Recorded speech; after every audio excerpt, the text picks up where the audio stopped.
अंगात राजाची कापडं घालून फिरला असेल त्या संभाजीला जनावराची कातडी बांधा.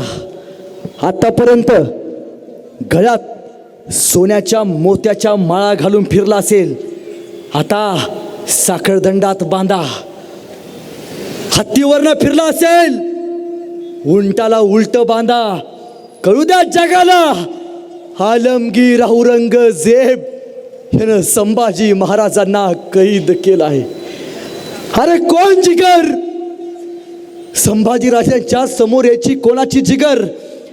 एखादा समोर जायचा, संभाजीराजा फक्त वर बघायचे, 4 पावलं माग सरायचा त्यो. त्या दिवशी त्याला कळालं, जगात सगळ्यांचा नाद करा पण संभाजी राजा नावाच्या छाव्याचा उभ्या आयुष्यात नाद करायचा नाही, अजिबात नाही. आणि संभाजी महाराजांना मुकरब खानानं मुघली कापडं घालून घोड्यावरती बसवलं. महाराष्ट्रात अकलूज नावाचं गाव आहे, संगमेश्वर ते अकलूज 300 किलोमीटरचं अंतर आहे. घोड्यावरती बसून जायला 4 दिवस लागतात. या मुकरब खानानं शंभू राजांना घोड्यावरती बसून हे 300 किलोमीटर अंतर अवघ्या 1.5 दिवसात पार केले. कुत्र मागं लागल्यासारखं पळत होता. अरे किल्ल्याच्या तटावरनं संभाजीराजाला नेलं जात होतं, पण तटावरच्या धारकऱ्याला माहिती नव्हतं आपला राजा कैद झालाय. गावातल्या गावकऱ्याला वारकऱ्याला माहिती नव्हतं आपला राजा कैद झालाय. आणि अकलूजमध्ये संभाजी महाराजांना पोचवलं, घोड्यावरनं खाली उतरवलं. 40,000चा औरंगजेबाचा सेनासागर संभाजी महाराजांना पकडून धरला आणि संभाजीराजांच्या डोक्यावरचा जिरटोप काढला. शंभू राजांच्या डोक्यावरती विदूषकाची टोपी घातली, अंगात नाचलेली कातडी बांधली आणि बोडक्या उंटाला संभाजी महाराजांना बांधण्यात आलं आणि निघाली धिंड. अरे कोण कुणाच्या घरावर, कोण कुणाच्या भिंतीवर, कसा आहे शंभू राजा? पण संभाजी राजांना कोणीतरी यायचं आणि दगड मारायचं. संभाजी राजांच्या अंगातनं रक्त यायचं. कोणीतरी यायचं आपल्या संभाजी राजांच्या अंगावरती थुंकायचं. कोणीतरी यायचं शंभू राजांच्या अंगावरती तलवारीनं नक्षीकाम करायचं. उशीतनं कापूस बाहेर काढावा तसा मांसाचा लगदा बाहेर काढला जात होता, पण राजा जगला नाही. राजा लढला स्वाभिमानानं. कोणासाठी? ही बसलेली तरुण पिढी आणि माझी माय माऊली जन्माला आलेली हिंदू धर्मात, मरावी फक्त हिंदू धर्मात यासाठी. आणि संभाजी महाराजांना बहादूर गडावरती आणण्यात आलं आणि औरंगजेबाला खबर पोचवली, हुजूर काफर संभा आ गया. औरंगजेब खाली आला. साखळदंडात बांधलेले शंभू राजा औरंगजेबाच्या समोरानं उभा केले आणि औरंगजेब म्हणतोय, 9 साल का था ये संभा, 9 साल का था. तब मैंने इसको पूछा था, क्यों रे संभा, तुम्हें हमारा डर नहीं लगता? तब इस 9 साल के संभा ने मेरे को जवाब दिया था, अरे औरंगजेब हमें किसी का डर नहीं लगता, लेकिन औरंगजेब हमारी वजह से सबको डर लगता है. सच कहा था, अब दिखाएंगे. खाली आला, त्या खुदाचे आभार म्हणत म्हणाला, अल्लाह लाया गया है. आणि तो खाली बसलेले बघून शंभूराजे आपले मित्र कवी कलशांना म्हणतात, कवी कलश ह्यो खाली येऊन माझ्या समोर गुडघे टेकून बसलाय, ह्या प्रसंगावरती सुचते का एखादी कविता? आणि कविभूषण म्हणतात, महाराज तुम हो साचे क्या खूब लढे हो जंग, देख के तुम्हारा तेज तखत त्यजत औरंग. और राजा तुम्ही काय लढला जंग, तुमचं ते शौर्य बघून औरंगजेब स्वतःचं सिंहासन सोडून तुमच्या समोर येऊन गुडघे टेकून बसलाय. चुप, ले जाया जाए. इस संभा की आंखें बहुत सताती है, निकाल दो उसकी आंखें. अरे जा.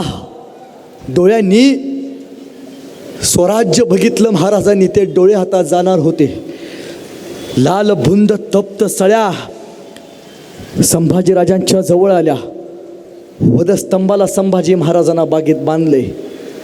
जवळ आल्या, संभाजीराजांच्या जवळ आल्या आणि कुपासला डोळ्यात आत आत आत केला. भुवया घेऊन बाहेर आला. डोळे उरले नव्हते, उरल्या होत्या कबीने खोपना उग्र उग्र रक्त बाहेर पडणाऱ्या. डोळे काढले होते संभाजी महाराजांचे. आणि औरंगजेब गेला कवी कलशाकडे.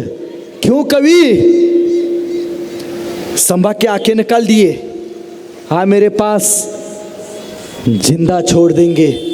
आणि तभी कवि कलश औरंगजेब को कहता है, अरे औरंगजेब याद रख, हाथी घोड़े तोप तलवारें, हाथी घोड़े तोप तलवारें, फौज तो तेरी सारी है, लेकिन जंजीर में पकड़ा राजा मेरा अब भी सब पे भारी है, अब भी सब पे भारी है, अब भी सब पे भारी है, अब भी सब. चुप.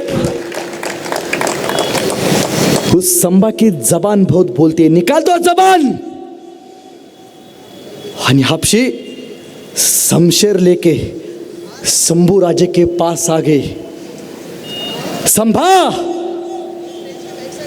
जबान खोल. कसं उघडेल तोंड. अरे वाघाच्या जबड्यात घालून हात मोजती दात, हे आमच्या औकात सांगणारा संभाजी राजा आहे तो. कसं उघडेल. हापशींनी संभाजीराजांचं नाक दाबून धरलं. नाक दाबून धरल्यावरती श्वास गुदमरला. श्वास घेण्यासाठी तोंड उघडलं. सांशात टाकली, तलवार बाहेर काढली आणि सामशी जीभ पकडली, तलवार बाहेर काढली. संभाजीराजांची जबान कापून टाकली. किती सोसावं, किती एखाद्या माणसाने, किती.